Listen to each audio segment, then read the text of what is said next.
What's up, Omnibus Collectors? Welcome to a new episode of Hot Singles.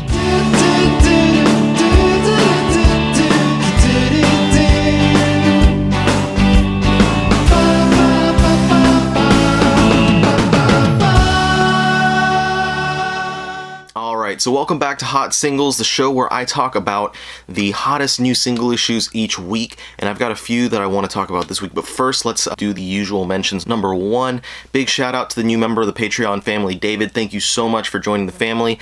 You are awesome, and you are helping me to make this channel better. Anyone who's watching and likes what I do, if you'd like to join the Patreon family as well, there's a link down below you can click on, and that's going to show you all the cool and exciting benefits you get if you want to join my Patreon. This week I dropped a new exclusive Patreon video doing a review of the new manga Kaiju number 8, and there's also notes for my upcoming video that I'm releasing tomorrow that you can see on Patreon to kind of see my my thought process and stuff behind my videos. And also, as always, want to plug the other channel, the Omnibus Collectors Network, where I join a bunch of other awesome YouTubers every single week. We do multiple videos each week where we talk about comics, manga, movies, games, TV shows, all kinds of stuff. If you enjoy what I do here, check out the Omnibus Collectors Network because you will definitely enjoy what we do over there. Alright, so let's get into it. This week, there wasn't as much exciting, like number one issues and stuff like that, as there was the previous week, but there's still a few things that I thought I'd go ahead and talk about. So let's start with DC. Number one, I'm starting with Death Metal number 3.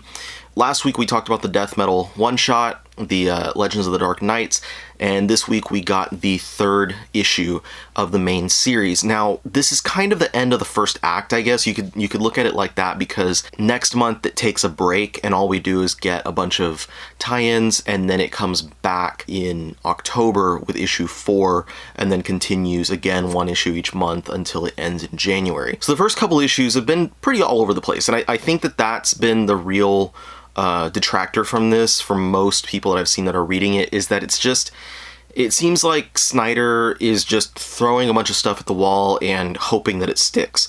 It's definitely taking the vibe from the original Metal and turning it up to 11, which makes sense for the motif that they're trying to go with here, but it hasn't made for a product that really pleases a lot of fans.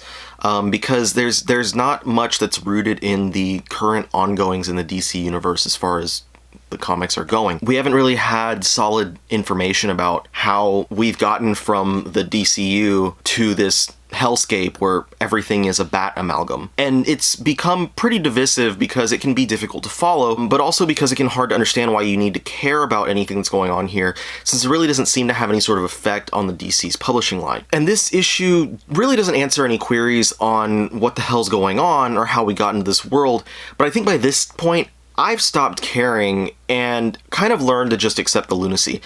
I feel like it's Snyder's way of recreating the crazy ideas you'd have as a kid just playing with all your action figures and making a mess in your room. It might not amount to anything. At the end of the day, you're just going to put everything back in the toy box, but you did probably have a great and memorable time with all your friends making up this imaginary tale. Now, that doesn't mean I don't think it's going to have any sort of merit or lasting effect on the DCU in the upcoming latter half, but it is to say that I have no clue how these things are ultimately going to be. I'll say the greatest highlight of this issue has to be bringing the Death Metal League together through a ridiculous scene where Superman has to be rescued from a bat-centric version of Apocalypse, but this issue is marred by ultimately how much of a fizzle the final page's cliffhanger was. It's intriguing, but I've wanted something bigger and more bombastic given that there's a 2-month break until we see number 4. All right, next from DC, we've got Detective Comics number 1025. This is a tie-in from Detective Comics to the Joker War event that's happening in Batman.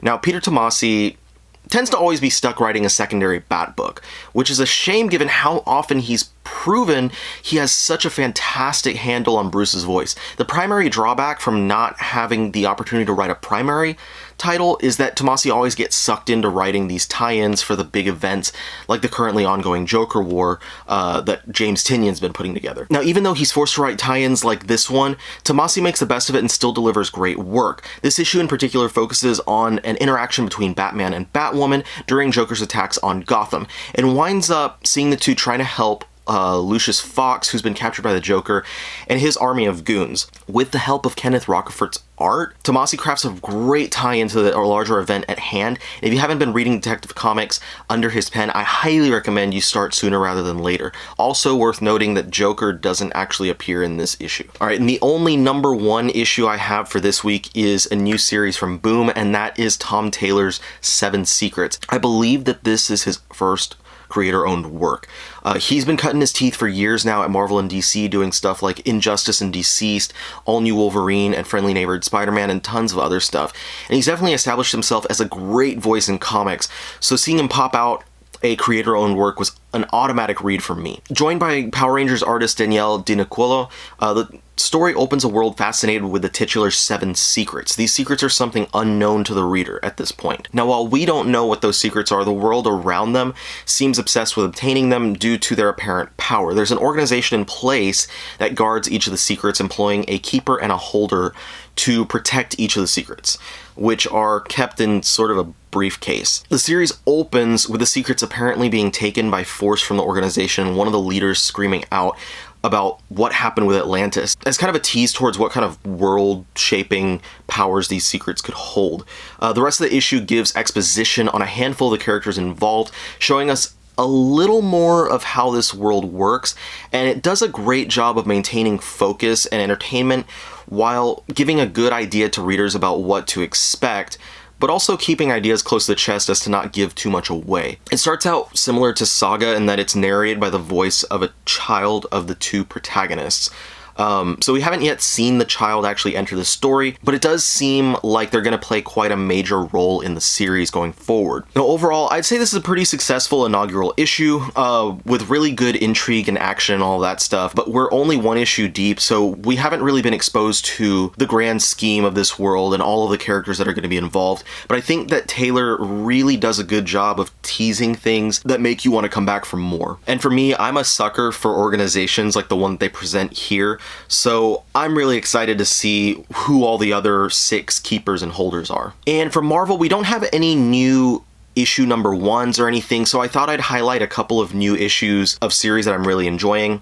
And the 2 that I wanted to highlight are Strange Academy #2 and Venom #27. So Strange Academy #1 came out recently, and I feel like this series is unfortunately really delayed in its start because of COVID and all of that stuff, but it made a really good impression on myself and on a lot of people when that first issue dropped, so I'm really excited to finally have issue 2 here. Now, this is a really cool series because there's been this kind of desire to increase the feature of the magic and mystical side of the Marvel Universe in the comics, and with this one, Skottie Young is really doing something successful that's really charming and imaginative to bring forth the mystical side of the Marvel U. Now, it's something that's kind of familiar. We've seen these school-focused titles before, like Jason Aaron's Wolverine and the X-Men and the Avengers Academy series, but this one stands apart from those because it completely focuses on a new cast of characters, but we have familiar characters in the teachers and professors and stuff that run the school. The first issue did a really great job of introducing us to those characters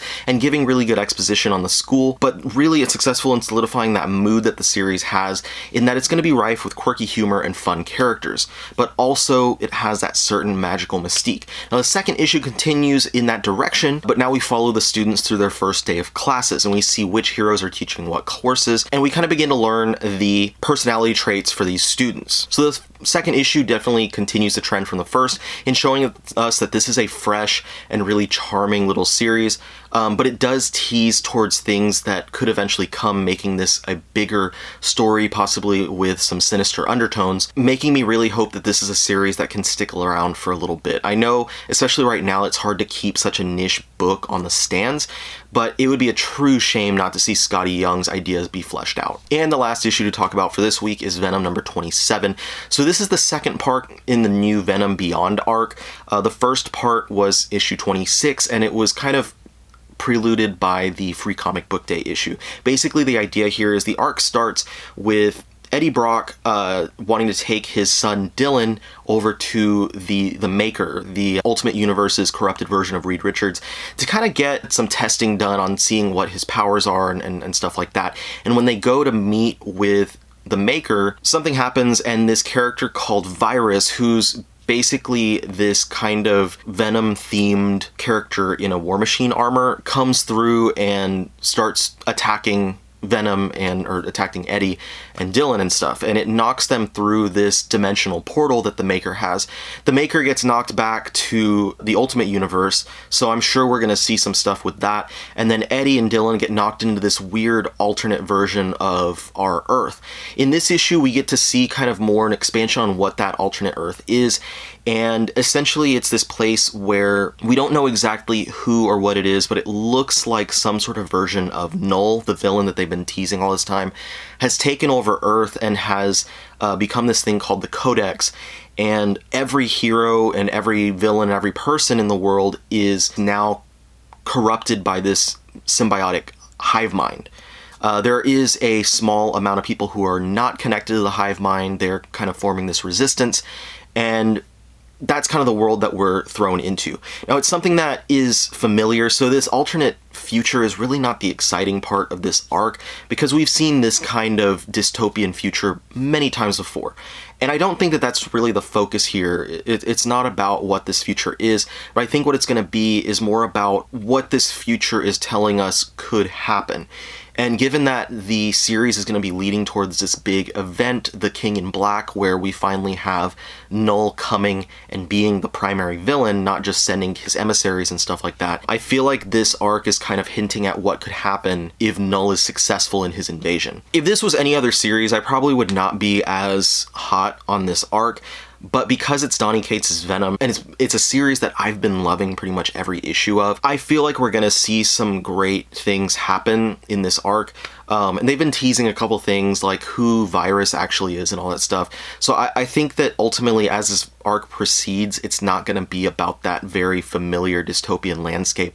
And it's going to be more about, like I said, that exploration of possibilities of what could happen and how visiting this dimension, this realm, is going to affect Eddie and Dylan as they come back to their Earth. And of course, there's the story on how they get back to Earth as well. So if you are a fan of the Venom series, you're going to still enjoy this arc and stuff, and you're going to be excited to move forward and see how things go towards the new event, The King in Black. But this issue in particular is not bringing us any special things. It's not bringing us anything really new to the landscape. All right, so that's all of the issues I've decided to highlight for this week. That's not everything I read. There was plenty of other exciting stuff, some really good tie-ins for Empire as that series heads towards its climactic issue, a great new issue of Immortal Hulk and stuff like that. But these are the issues that I decided to focus on this week's episode of Hot Singles. So join me next week and I will be talking about more single issues. Subscribe to my channel if you haven't already. I have multiple videos that I put out every week of exciting content, so I hope you will subscribe so that you can be notified when each of those videos comes out. If you like the video, please put a thumbs up. If you want to comment with your thoughts on any of the issues that I read this week, go ahead. And if there are any issues you think that I should have highlighted this week, let me know in the comments as well. I'll see you guys on the next one. Peace out.